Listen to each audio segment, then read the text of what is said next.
Sure, thank you very much. So I'm just going to give you sort of a brief overview of my journey to date. In a way, I'm going to reveal my age a little bit because the way I've set it up, it's through stages. My pre-18, before 18, what I was doing, then onto the 19 to 22 stage, followed by 23 to 28, a real strong 5-year development period. 29 to 31, unique moments in terms of the environments I was going into and the roles I was starting to take. And then finally, currently 32 onwards. So we'll go into the first bit. My journey really started like everybody, playing the game that we love, and lots of volunteering. I was volunteering in local grassroots clubs. I was volunteering in the school where I also was learning, and that enabled the club themselves to then put me on my level 1 course. They pushed me towards it. When I was playing, I was actually very influential on the pitch, very loud, very much a leader. Off the pitch, I was quiet and reserved and very relaxed, but on the pitch, I was a different animal, if you like. And that quality was seen, and I got pushed by the adults, I guess, in my life that time to go on and do my coaching badges. So I did my level 1 at age 16, and I don't regret it. It was amazing because I started to make the transition from playing to coaching, and I actually found myself loving coaching more than playing. Partly to do with the lack of opportunity, for minority ethnic people, for blacks, for Asians in Europe in general, and specifically in the UK as well. And anyway, what I did, I continued volunteering. So again, in the school, in the sixth form I went to, I was volunteering even more. And that was brilliant because I wasn't able to gain financially, but I gained theoretically, I gained practically. I learned so much from those people around me, the teachers, the coaches in the various clubs at grassroots level. And I learned a lot from the players as well.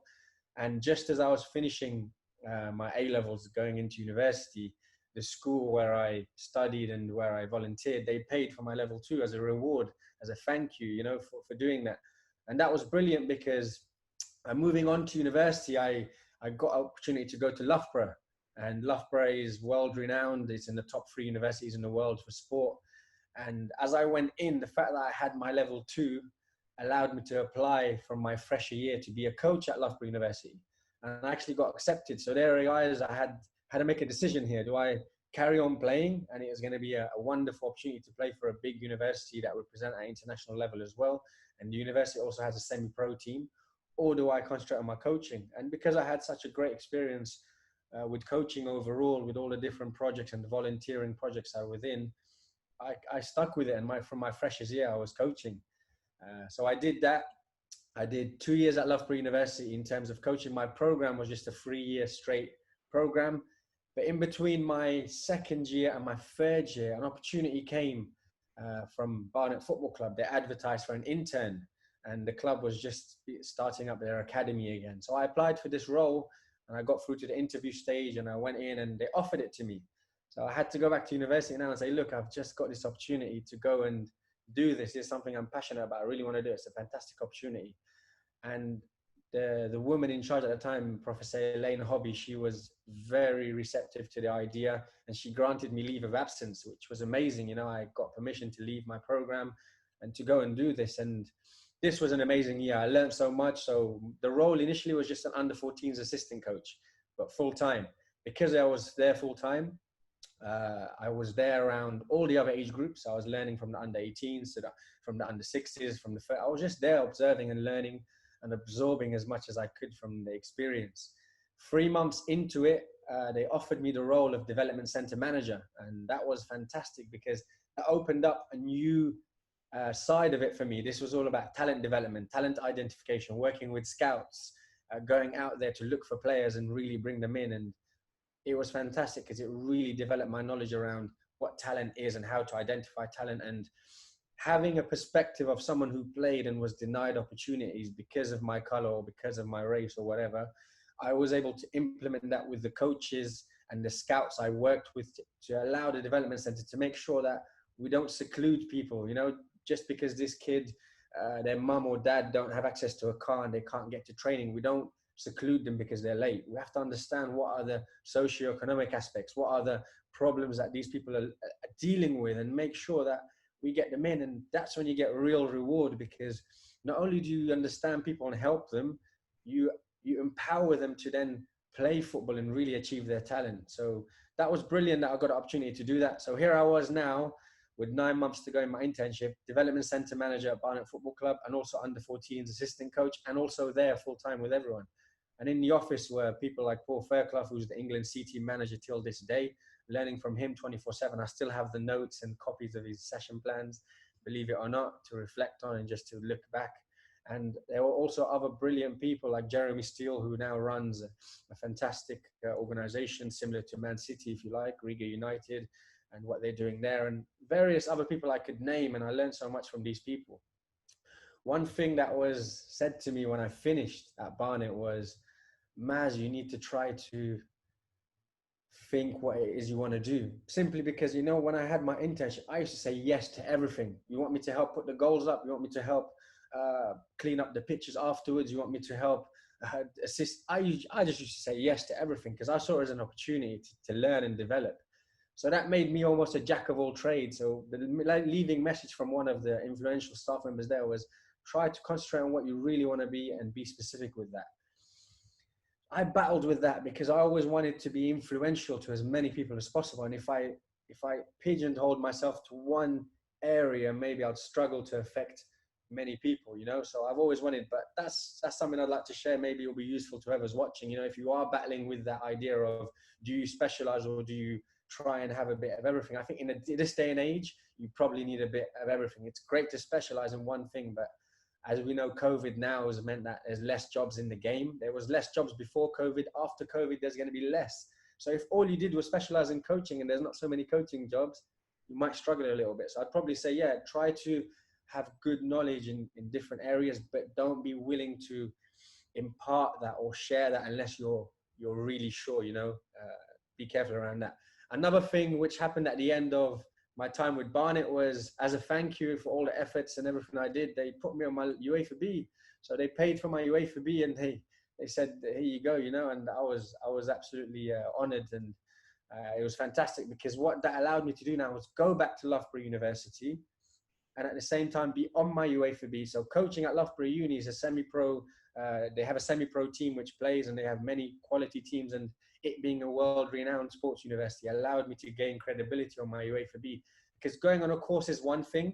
The other side of it is being able to complete the course because you have access to the resources and the necessary people and facilities to do that. Because you don't want to jump into something and you don't have the capability to achieve it. You know, you're gonna make life really difficult for yourself. So for me, I'm really thankful and that they both came at a really good time, having access to the facilities and the resources and being on the course and combining that to eventually pass. So in the end, I finished finished my degree, and at the same time, I finished my UEFA B qualification. So I graduated with a degree and a UEFA B in coaching, which was amazing for my journey. So I guess that really set me up for what's next.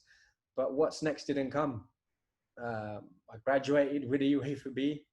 No opportunities, no opportunities, not any that were really worthwhile in terms of making that next step. So what's the solution? The solution is explore with an open mind, try to add as many skills as you can.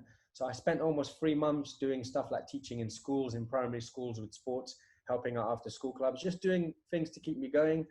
And I always had this passion as well to go abroad and open my mind up and learn a new language and see what football looks like in other parts of the world.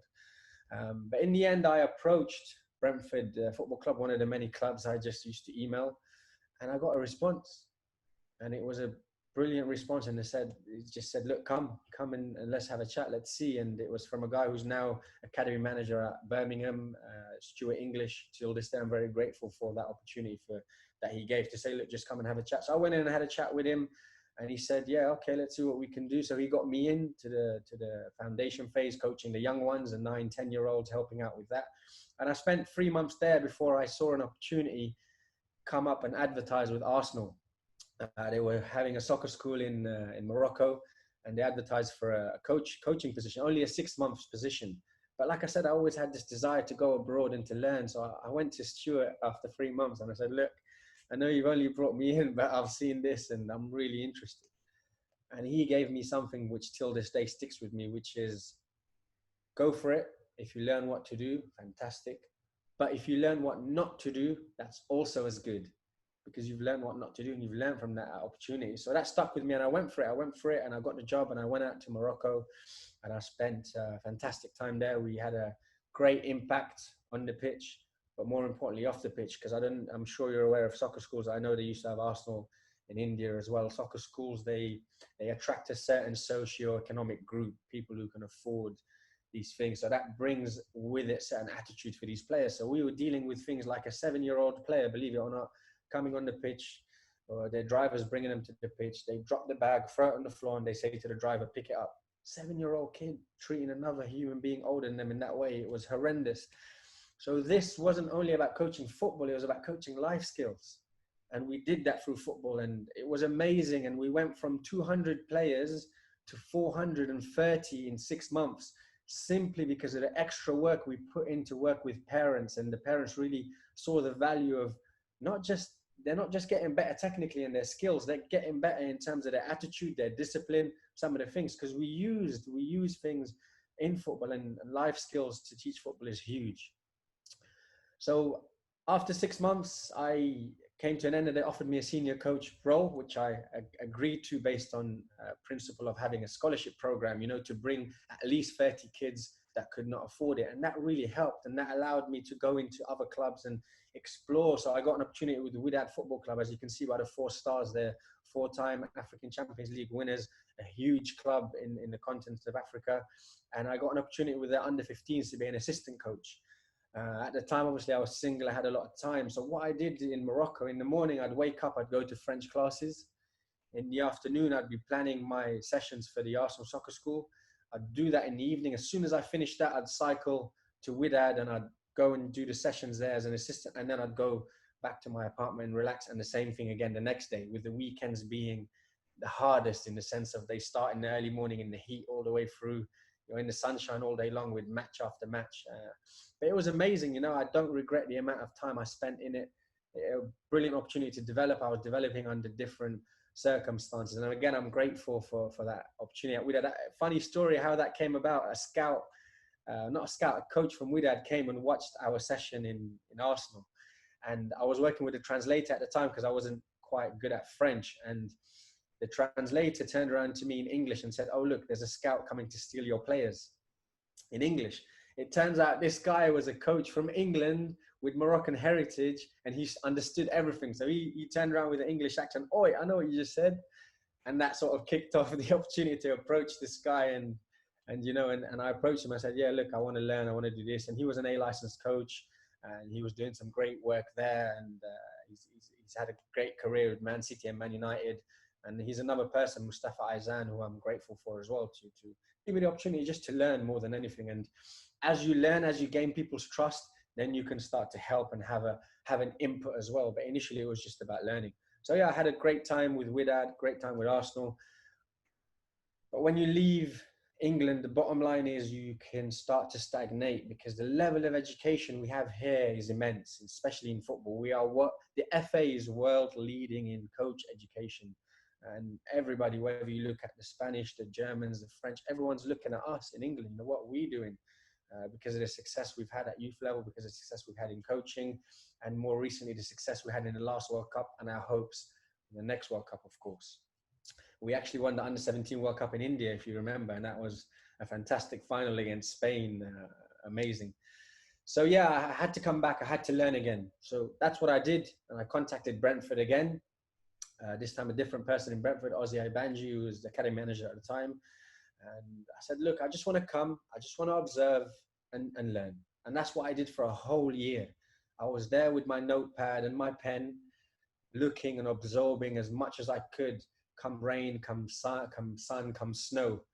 And I was really grateful for the opportunity I had in Morocco, because even though we didn't get paid a lot, our accommodation was covered, and I had access to a car, which was expenses covered as well. So what I made, even though it wasn't a lot, I was able to save it. Came back to London, living with the family. I didn't have rent to pay, thankfully, again.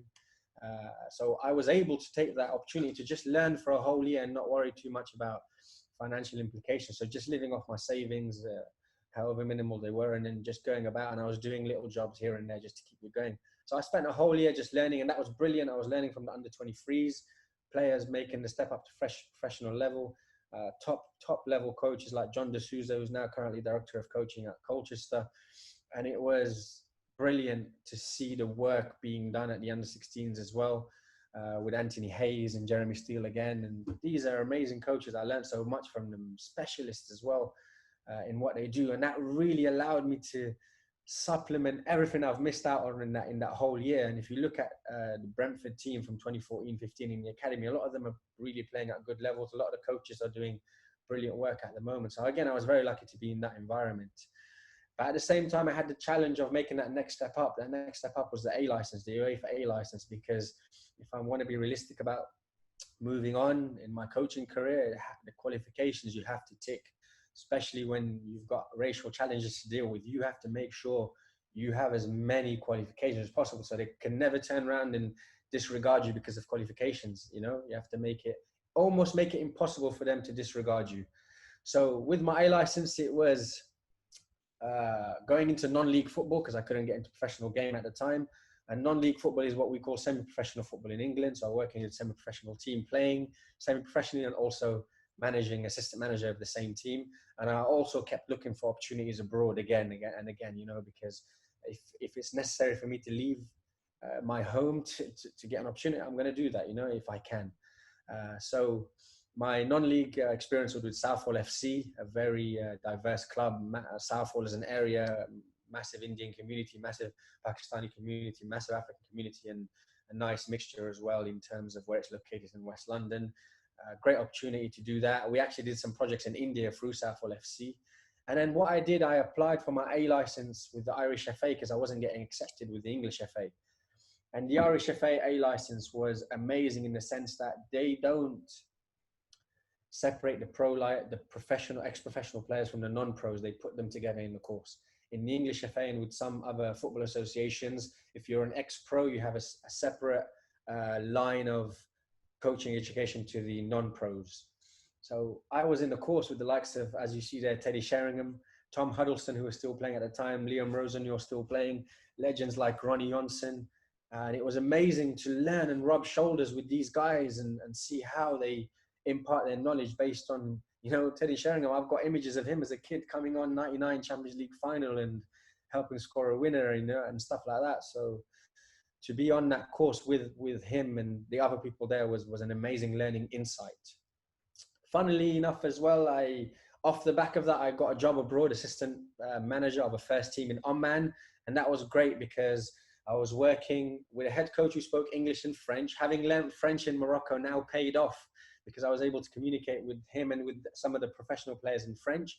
I spoke Arabic as a mother tongue. So the club is based in Oman. The local players speak Arabic. So again, learning that language, you know, even though it took a lot of my time in Morocco and it took a lot of my finances, it allowed me now to get a job and to do well in the job.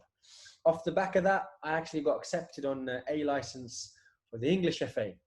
So I had a decision to make. Do I now not do the English FA A license because I can now finish with the Irish FA? I don't need it. Or do I just go for it? So you know what? I went for it. I did both A licenses and I don't regret that. A, because now I'm in a unique position to present my CV and say, look, I don't have one A license. I have two A licenses. B, because of the learning opportunity it gave me. The A license with the Irish FA, part 2 was almost like a pro license. We got taught about how to dress, how to communicate to the board, you know, how to speak in the media. It was almost tailored like it's preparing you for a pro license course. Whereas part 1 and 2 with the English FA, it was heavily technical and tactical. But what the A license with the English FA allowed me to do was really refine my skills. So I got feedback like I spoke too quickly, or I used to watch the ball too much rather than watching the whole picture. So as you can see that I got using GoPro. I used to wear a GoPro on my chest, used to wear a GoPro on my head, and I might look like a fool, but you know what? By having the GoPro on my chest and reviewing the video, I was able to hear myself speaking too quick, having silly intonations like kissing my teeth, or, you know, silly stuff that you only realize when you actually listen back to yourself. Having on my head really helped me become a better coach because when I reviewed the video of the training or the match, I could see myself, okay, I'm concentrating too much on the ball. I'm following the ball. No, if you want to be a better coach, you've got to be able to see what's happening with your goalkeeper and your back four when the ball is with the striker and vice versa. So that really helped me because it was immediate feedback and it was direct feedback. So yeah, fantastic, in the end, alternative solutions that came up from, you know, just persevering with it. At the same time, I got married and life starts to change. You got to think about other things. So I had to think about other avenues because life changes. They require stability. And unfortunately, football, we love it, but it's not a stable environment. It's an environment where at best you'll probably spend a season here, 2 seasons there, and it's not stable. It's not ideal for family situations, especially for someone trying to make up and get in the game. So what I did was after having a little kid, and I realigned my goals. You've got someone else to support. You've got to think about their life, not yours anymore. So I went down the teaching route. At the same time, when I was in Oman, there was an opportunity with the British school in Muscat to assist just in the summer term as a teacher. And obviously having experience of teaching before, having experience of working in after school clubs and all that volunteering I did really helped me now to apply for this and get that. So what you do, it does pay off in life, even if it comes 10, 15 years later, it does pay off. So I got into that, and that really pushed me on and spurred me on to do a postgraduate certificate in education. And I did that with Sunderland University. I went back and did that. And it was funny because I told my mum when I graduated, I'm never going to go into university again, simply because of the amount of stress you go through as a student, but here I was applying for a postgraduate course in education again and going back into that environment. So I did that, and off the back of that, I spent a whole year in a year and a half actually in the end with the British school in Khobar, teaching French at primary school level, teaching PE at secondary school level, and also helping with teaching English and various other bits, be as useful as I could. And I did that while also having another role, which I'll speak about later, in terms of the club I was with in Saudi Arabia. While obviously this is covering a 5-year period of development. So while all this was happening, I also kept my connections with Arsenal, and I was involved with the international football development programs on a casual basis. And this was immense because I got to travel to so many different countries and deliver coach education based on Arsenal's version of the level 1, the level 2, and also on talent ID as well. And this was rewarding because I got to go to places where coaches don't have a lot.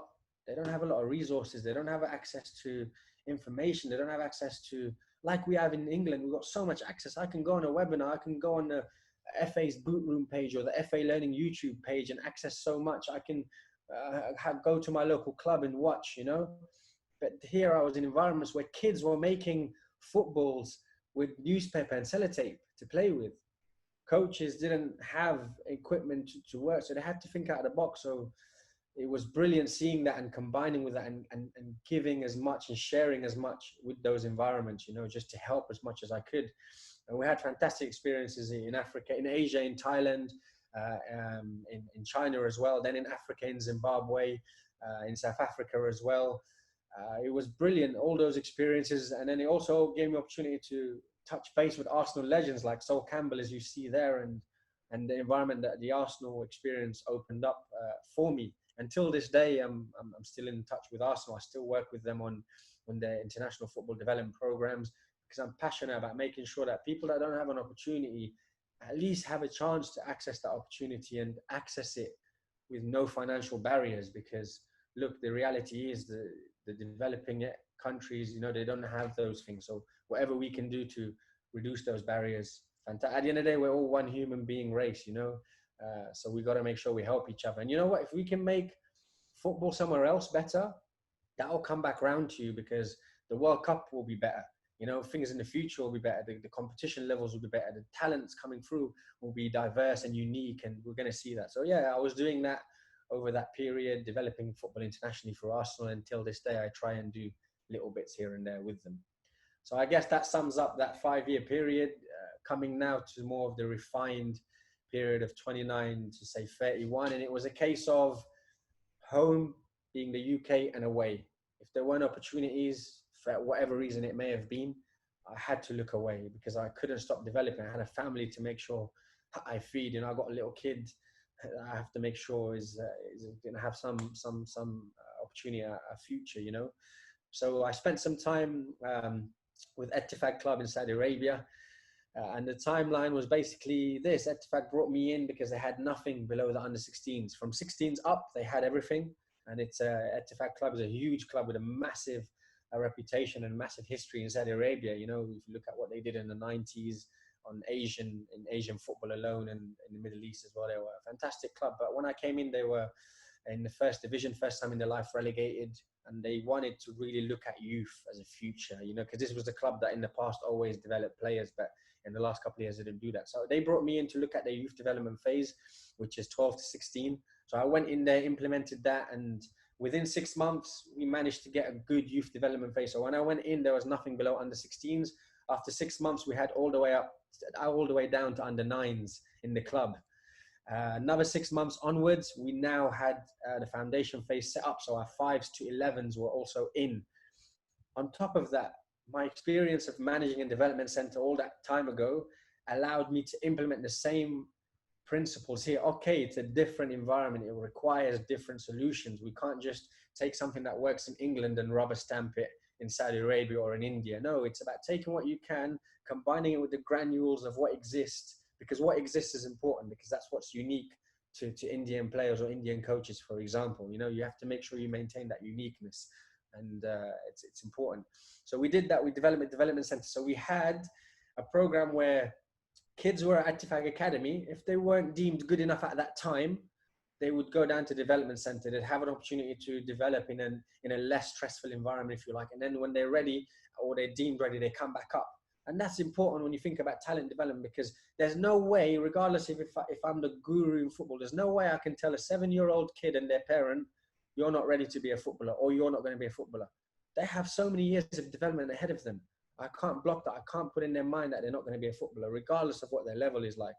By having the development center, allowed people to drop down, have the opportunity to develop and come back again, because not everyone's journey is linear. Most people's journey are going to go up and down, up and down. And when you go down, that's when you need to make sure you have the most support. Most people think you need the support when you're going up. No, when you're going up, people should let you go. You know, when you start to go down, that's when the support is important. So that development center offered that support. Off the back of having the success, off the back of having the success of the development center, I was approached by a Sport Yard, again, a big company in Saudi Arabia, looking at sport and the development of sport and increasing participation in sport, especially for women. And they've done fantastic achievements for women's sport in football in Saudi Arabia overall, but Sport Yard were really pioneering in what they did and some of the programs they did. So they approached me to make an academy from scratch. So I moved over to them. I was a consultant and a technical director. And this was brilliant being a technical director, because I'm no longer on the field coaching the players. Now I'm managing coaches, I'm managing budgets, I'm managing finances, I'm managing so many aspects. And it was fantastic, because what I did at the same time as well, I started a master's qualification in international sports management. So I was learning on the finance module and applying those skills in practice in my role with Sport Yard. So it's fantastic combining that real theoretical master's learning with the opportunity to practice it in person, you know, and that really helped me achieve fantastic results for Sports Yard. Until this day, I'm an advisor to them, because they value the work that I put in. And we basically started an academy from scratch, and it was profitable in the first season with no input from them, you know, with no investment whatsoever. You know, something very, most of the time when you think of startups, you've got some sort of investment to begin with, you know. There was no actual financial investment. Okay, we had some facility access and things like that, but in terms of cash and monetary investment, there wasn't. By the end of it, they were profitable, which is fantastic. At the same time, in terms of what I was doing at home, I saw this advert and really appealed to me, because, you know, when I was going through my level 1, my level 2, my B license, my A license, the coach education environment was not very receptive. It was almost like you were coming on a course and you were in some way set up to fail, especially when it became the higher. In the level 1, not so much. Level 2, a little bit, you feel it. Level UEFA B, you definitely feel it. And it doesn't make sense. You're on a course. The tutor should be helping you to achieve your best ability and pass. So when I saw this, and this really showed me that the FA is looking at modernizing what a tutor is, what a coach educator is, and some of the values that you see there were really important for me to apply. So I applied and I became an affiliate tutor with the FA, and I started delivering the FA's official level 1 and level 2 courses in England. And that was brilliant, because I was able to impart the knowledge, and a lot of the feedback I got really gave me the confidence to become an even better tutor and co-tutoring with other tutors as well really helped as well, to learn from their styles, to learn from their experiences. So again, that was brilliant. And I really, combining that with the experience of working with Arsenal as a coach educator, just like when I was 16 and I did my level 1, I enjoyed the transition from playing to coaching. I now enjoy the transition from coaching to becoming a coach educator. And I absolutely love it. I love seeing other people progress, just like I love seeing players progress that I work with. I love seeing people that I work with progress as well. I'm passionate about personal development and people development. So this is fantastic. So 32 till now, the FA Elite Mentee Coach Program, that's what I'm on. I actually finish next week. I'm almost done. But this was the 4th time I applied for this program. It's a pioneering program designed to address the systemical racial issue we have in football in England. Obviously, if racial issues are in society, of course, but in football, football is such a powerful tool to address those things. So this program is a little bit around that. It's to help coaches who are well qualified, well experienced, to get the opportunity to work in elite environments under the FA's jurisdiction. And after the 3rd time I applied for this role, I said, I'm not going to apply again. This is enough. I had a really good role in Saudi Arabia. I was getting paid fantastically well. My kid and my family were living really, really well. My little one was already going to school. It was really secure and it was really fantastic in terms of what I was getting as an overall package. But like I said earlier, when you spend a certain time away from the environment which you have in England, you stagnate. And if you want to stagnate, that's fine. But if you allow yourself to stagnate, it's going to get ahead of you really quick. So look, I got myself round, I persevered and I applied. I put the application in and I got through to the interviews. And the interviews are the most grueling interviews I've ever had. 3 rounds of interviews drawing on holistic skills, not just the skills, but the person behind the skills as well. And it was delivering to 6 different people with 6 different qualities in themselves as well. Very grueling interview. And I'd always remember that experience, and it's going to hold me in good stead in the future for future interviews, if you like. And the program itself has been immense in the sense of working with the under-18 national team for a whole season. This year, standing there in a game against Brazil under-18s, for example, coming off the back of a tournament in Spain, again, with some massive nations. Immense opportunity. It's a once-in-a-lifetime opportunity. I'm really grateful for the FA and the program itself. Another highlight from the program is going on the Grassroots podcast. This is ran by Berks and Bucks FA. Any of your viewers can access this podcast. Really useful. Again, going on that was brilliant because I was sharing my journey, and the feedback I got really inspired me to keep going, and to put it out there and to help other people as well. And very grateful that they allowed me to go on the podcast and to share that. The program doesn't also work on your on the field skills and your specific football skills. It also works on your off the field skills. So presentation skills, how to stand up, interview skills. Like you see me just sat down there with some high profile people in an interview.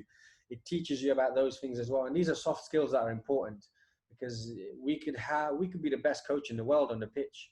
But if we can't go into an interview and show that in one way or another, it's difficult to then be allowed the opportunity to go into that environment, I guess. And at the end of the day, look, people have to appreciate not everyone is suited to a sit-down interview. So maybe in future, when clubs, when organizations like UEFA or the All Indian Football Federation want to interview, maybe they need to look at other ways of interviewing. No, not everyone's comfortable with it. The pandemic has now offered us another aspect of interviews. Now people are doing video interviews. That's another thing. And then, okay, what if I'm not comfortable doing a Zoom interview? What if I have some apprehensions around?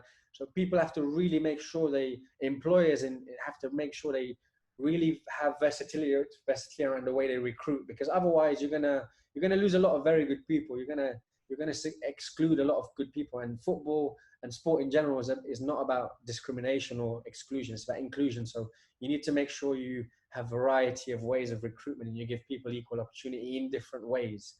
That's very important. Lastly, obviously, like I said, I'm finishing off with the FA next week. Very sad about that, but I'm lucky to have a temporary role. I'm going to a temporary role with FIFA. I'll be working under the Global Football Development Program, which, as you know, is run by Arsene Wenger as of last year. He got hired by FIFA. So it's a fantastic project looking at global football development. And I'm passionate in this space. I'm passionate about making sure that India, for example, has a quality opportunity at improving. Zimbabwe, South Africa, you name it, everywhere, everywhere where there's football played should have an equal opportunity to progress. And this is what this program allows me to be involved in. And I'm really grateful for the opportunity that's been given to me by FIFA and offered. Obviously, you earn those through the journey I've had. You earn it through the skills and the qualifications, yes. But you also have to appreciate that when you're given an opportunity, you know, it's you grasp it, because there's so little jobs, as I mentioned earlier. The opportunity to be able to go on to something next, even though it's temporary, I'm still very grateful for it. So that's the journey to date, I guess. Wow, I mean, that was, I think I should just take all my questions and throw them in the bin, because you you not only answered so many of them, but you steered all of us towards a very different um, inspirational story. And it's truly inspiring, Maz, because the kind of adversity, the kind of challenges that you faced, the headwind against you, but you not only overcame all of that, but you actually share each aspect of that learning with so much relish. It's almost as if you've lived 1,000 lives already in this tender age of just 32, 33. So that's you're still very, very young. So I think it's an amazing range of accomplishments. So on behalf of all of us, first of all, deep congratulations. Thank you, thank you. I'm grateful for all the opportunities, and you know, life is what you make it. Regardless of the opportunities you start off with, of course, people have a different start, a different head start than others. But you know what? Do what you can with what you have, and draw on people, because there's a lot of good people out there that want to help. So ask, and there's nothing wrong with asking. You know, as long as you ask in the right way, as long as you seek advice and you're genuine and you want to use it to improve yourself, I don't believe anyone should ever stop anybody else from developing themselves. That is just pure cruelty. So yeah, ask and keep developing yourself. After listening to you speak, a few questions have come to my mind.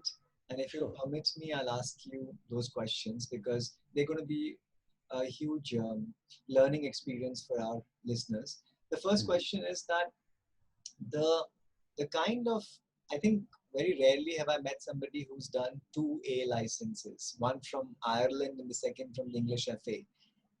Would you be in a position to share what were the main differences or similarities? Because that's literally comparing apples with apples. So, Mm.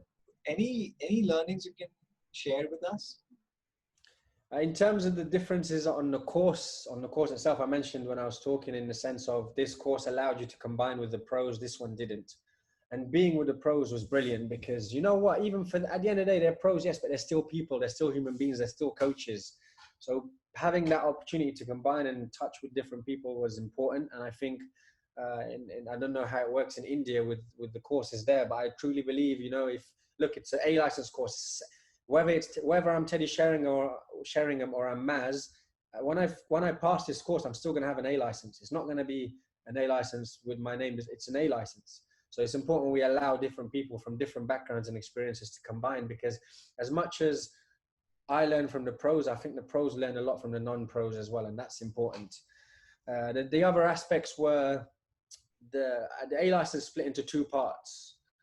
In England, part 1 and 2 were heavily technical, tactical, and it didn't really give you an insight into what might be next. In Ireland, not to say one is better than the other, no, they were both brilliant in their own way, but being able to see what's next with the Irish FA was brilliant, because we got, like I said, what do you need to do when you're speaking to a board member?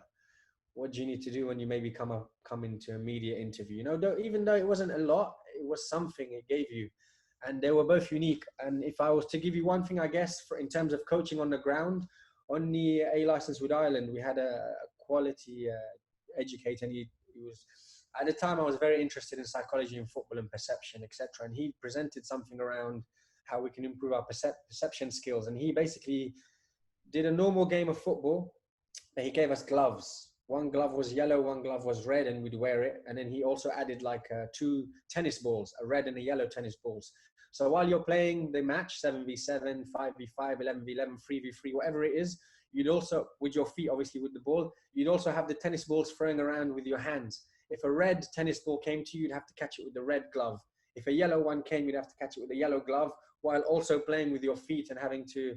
So this was brilliant in the sense of what it got us to think about. And I was always this person who tried to innovate in my coaching, and seeing other people innovate was brilliant, because it allowed me to see, look, yeah, there are ways and they are accepted. If someone can innovate and deliver it on an A license, I can innovate as well and deliver it in my environment. So I'm very passionate about innovating, and having the experiences abroad, I guess, helped me, because I went to environments where I didn't have resources. I went to environments where you had to innovate, and I think coaches from more difficult environments, such as in India or in Africa, for example, probably have a great capability to be innovators. They just have to not be afraid to innovate, and don't be afraid of someone looking at your idea and sort of giving it a negative input. Fine, take that negative input, use it as constructive criticism, and succeed. Because you know what, if you keep going and when you succeed, the same people that criticize you will probably come and try and go after your product and want it off you, or want a little bit of you as well. So keep striving with your innovation ideas. Wonderful, Maz. Maz, since 16 was that tender age in which you actually got your first certification, coaching certification, if we had to request you to put in one sentence, at each threshold of achievement, what was that learning of that certification which stayed with you as the most important learning? Wow, great question. You've posed it in a difficult way to put it in one sentence. My boss told me last week I can speak for England, apparently. But yeah, I'll do my best with the sentence. I guess level one, the one sentence was the enjoyment aspect, the fun aspect, making sure that you maximize the enjoyment of it. And growing up in environments where I didn't really enjoy football sometimes because of the people coaching it or the people around it, that was a big thing from level one, the enjoyment aspect.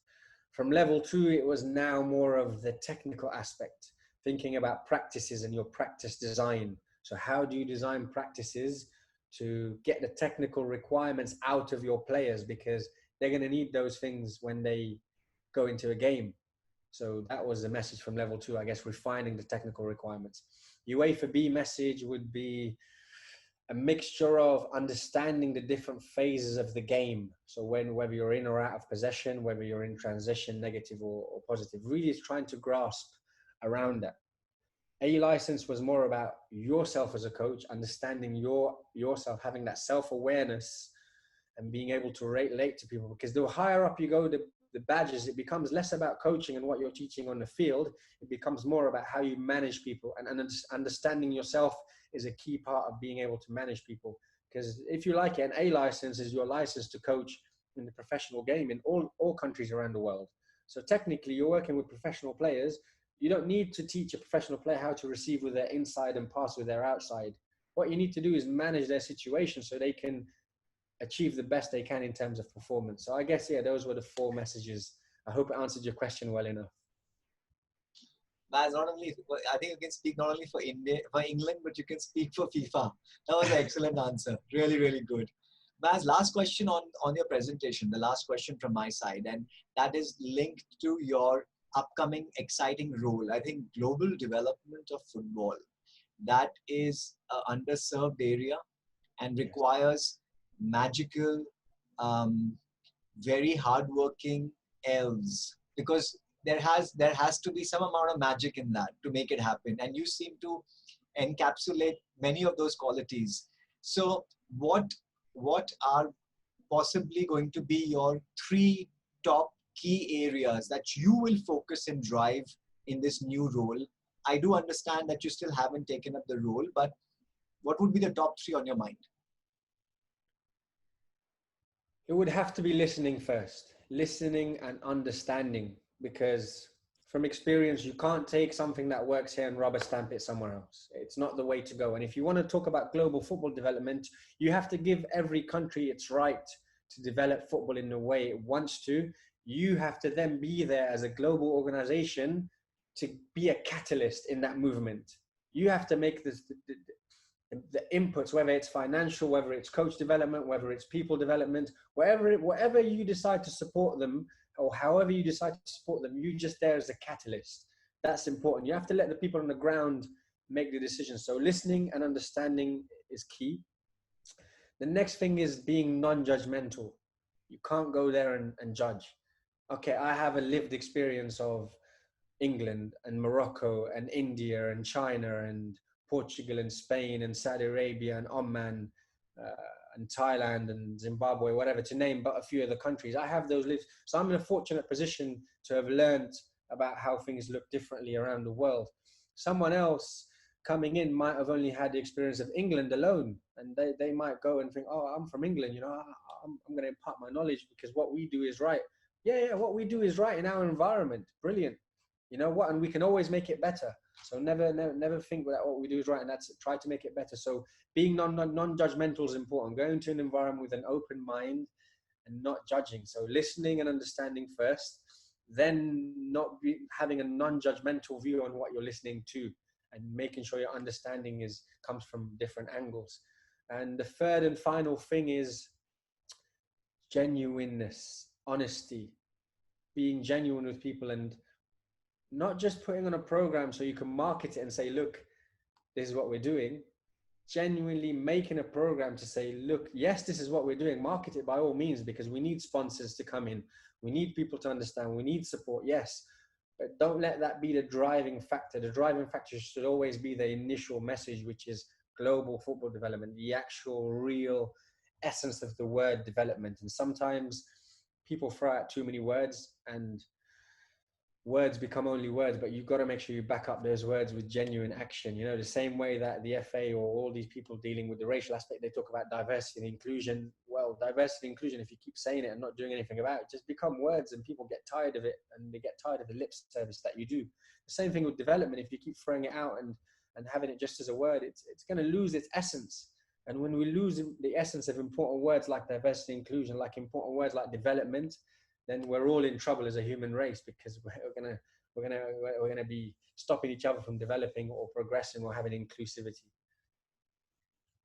As you really articulate your thoughts extremely lucidly and very well. And I'm going to take a liberty of asking one more question, which is going to benefit all the Indians over here.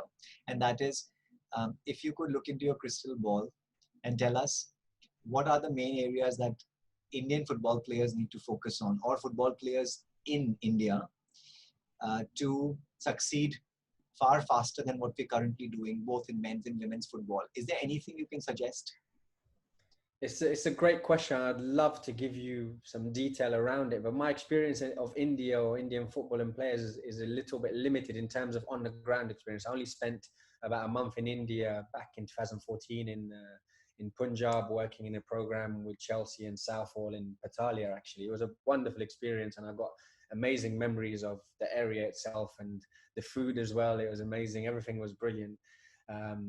But I'm not in a position to really give detail. I've had the pleasure of working with Elko Shatori in Saudi Arabia, and in Oman, who's a big household name in England, in India, having managed Northeast United, Kingfisher East Bengal, having managed last year with Kerala Blasters, and someone who has helped a lot of Indian players do really well. And you just look at the last couple of weeks interviews with the likes of Rolling Borges and other players who have experienced Elko's coaching or Elko's management. They talk in real detail about what he's done, and he's quite active on social media. I know his Twitter line is quite active, his LinkedIn is quite active, and he's very passionate about developing Indian football, and he's probably the best person to answer a question, the best person I know anyway, personally, to answer questions like that. From my limited experience, I'd say nutrition is important. I know it's a difficulty, and every country has its difficulty with nutrition, but you've got to be really careful with the foods we eat and how to implement sport. And we got to make sure that we don't get discriminated against because of our cultural heritage around food. So if I eat a heavily oily based food, physiology and sports science says that that's not going to help me. So regardless of how difficult that might seem, because obviously it's a culture thing, it's you got to eat to live, you know. And in India, I know food's a massive thing, and they're amazing at it. But you got to be careful with what nutrition you're putting in your body to maximize your ability to become a football player.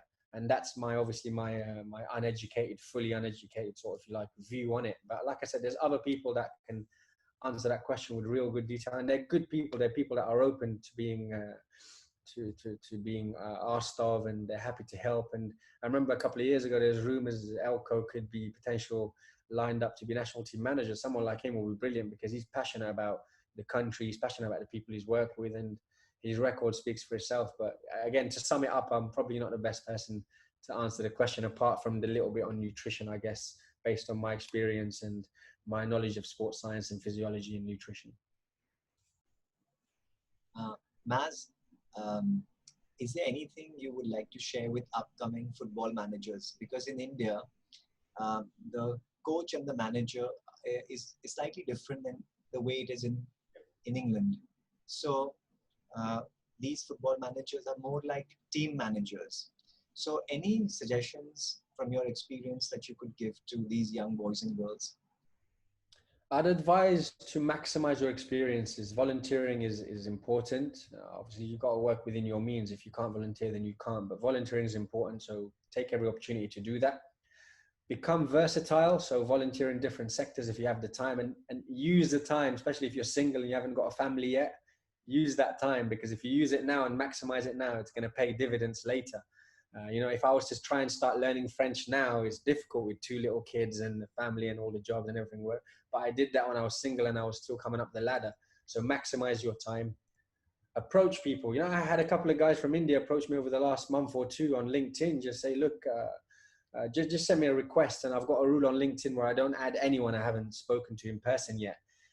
So what I do is I just message people back and say, look, thank you, how can I help, etc. And most of the time, you get to find out who are the ones that just want to add the number of contacts they have, and which are the ones that really are looking to combine and collaborate with people. If you just want me as an extra number in your contact list, okay, that's not the way I do things. But if you really want to collaborate and have a mutual benefit, or I can help you help other people, fantastic, because that's the real change you're going to make in the world, not by one number that's extra on your connections or whatever. So yeah, I had a couple of people approach me. Some of them have been fantastic. Like one example, a lad from India, he contacted me and he said to me, he was asking me around what the A license looks like. And it turns out his journey, he couldn't get access to certain courses. So he went to New Zealand and he did the OFC A license because you couldn't get to do it in India, for example. And I thought that was fantastic. And I could relate to that because I didn't have the chances where I was sort of didn't get that, and I had to look somewhere else. So there are some really good people in India, young coaches doing really good things and looking for alternative solutions. And that's the key. You always have to look for alternative solutions. Even today, I was speaking to a guy here, and he was saying to me about how he's been out of a job for a long time and the effects of COVID. And he said, look, I was doing jobs even just like cleaning the streets or volunteering here. And sometimes you just got to do what you can to maintain yourself, and opportunities will come. You just have to make sure you prepare yourself as best as you can for the different opportunities that may come. Maz, I know we have only 5 minutes left, but when I listen to you speak, you ignite the imagination. I mean, you bring so many different thoughts, and I just can't resist asking you this question, because you did speak a lot about, at least 3-4 times you mentioned this, that whether we like it or not, certain strata of society is subjugated to a different kind of benchmark, and they are either put down or not given equal opportunities. India has a very similar situation, and some problems are quite akin to what you mentioned.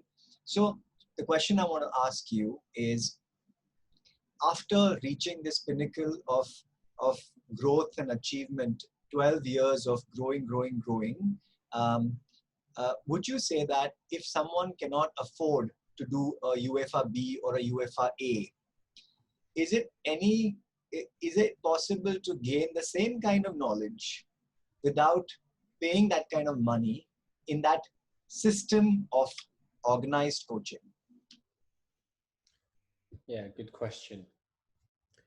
Over 16 years in the game now as a coach for me, and I've always developed in the sense of becoming becoming better at learning and being a better learner.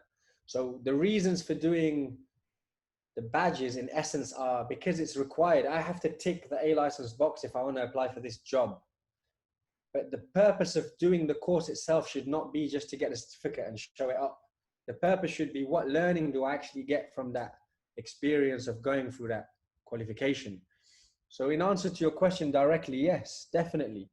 There's so much resources out there. We live in an age of information technology. I can access things within a 0.3 second return on Google, for example, you know. Not only that, if you look at what the FA are fantastic, and they're starting to share more as a result of COVID. So even though COVID has been negative overall, the effect, the positive spin on it is the FA now have put all of their professional game and grassroots and women's and football development webinars on YouTube.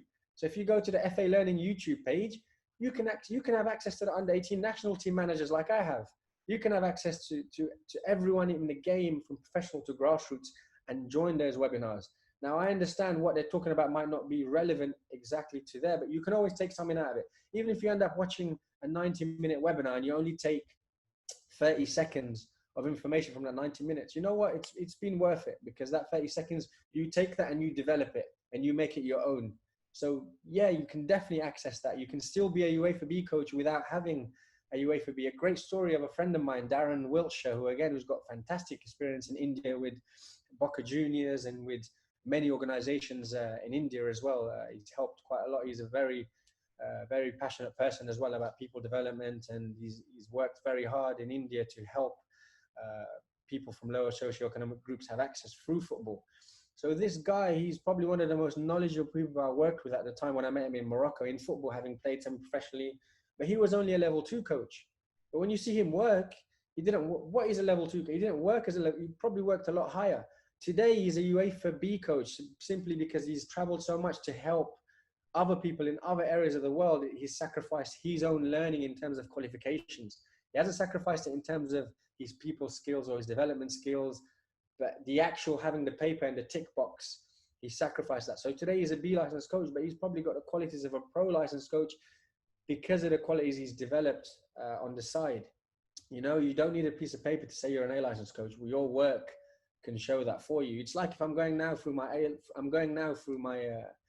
master's degree, for example. It's obviously the end result. When I get the result, it's going to decide whether I'm an MSc student learner or not. But at the moment, I currently am, even though I don't have an MSc, I'm an MSc learner. I'm learning at master's level. You know, I'm on route to it.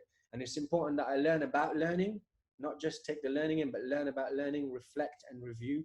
And reflection is the key. You know, if you want to become better, if you want to become the best person you are, you have to reflect. You have to reflect. I used to do stuff like record notes because I spent so much time in the car driving hours and hours. I used to record notes instead of listening to the radio or listening to someone else. While I'm driving, I'd listen back to my notes that I made. So that was my reflection time, because there's no way I could come home after a long day and not give my time to the family, you know. So I use techniques like that to do it. Video conferences, even this meeting, you know, when I look back, I'm going to reflect on it. I'm going to take it, and that's important. So reflection is key, and I didn't do it early enough. I only started genuinely reflecting in the last 6 years of my 16-year career as a coach so far. Had I started reflecting earlier, maybe I would have been ahead of the game. But reflection is a powerful tool. And I'm thankful for the FA for the model they've set up around reflection and the way they really get us to think about reflection all the time as people, as our self-awareness, as coaches, as tutors, how we interact, and also our unconscious biases, the biases that I don't address. Because I grew up in a certain culture with a certain background, what are my biases towards other people without knowing them? It's unfortunate aspect of us as human beings, you know. We have those unconscious biases, but knowing what they are and addressing them is the way forward. Not addressing them and not knowing where they are is a recipe for disaster, because you might look at someone and think, oh, because they're from India or because they're from Africa, you're going to view them in a certain, no, they might be the most intellectual person in the world, but you haven't taken the chance to speak to them or come to them. Even like here, you know, you mentioned in your question about people from deprived backgrounds, like even now, you know, when we see people in the streets, homeless, who may be begging, for example, most people might drop in a little bit of money and go, you know, what effect does that money have? It might give them a little meal. It might give them somewhere to stay, maybe for a night.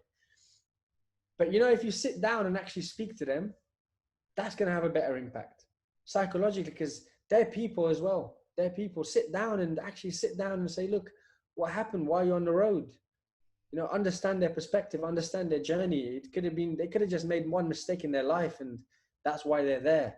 Whereas I could have made tens and thousands of mistakes and I've had different outcomes, if you like, as a result of God's will and other things that come into it, of course. However, when you actually sit and speak to them, you relate to them as a person, as a human being. It's not you're just throwing money and walking off. Because I don't know how much is that money going to do.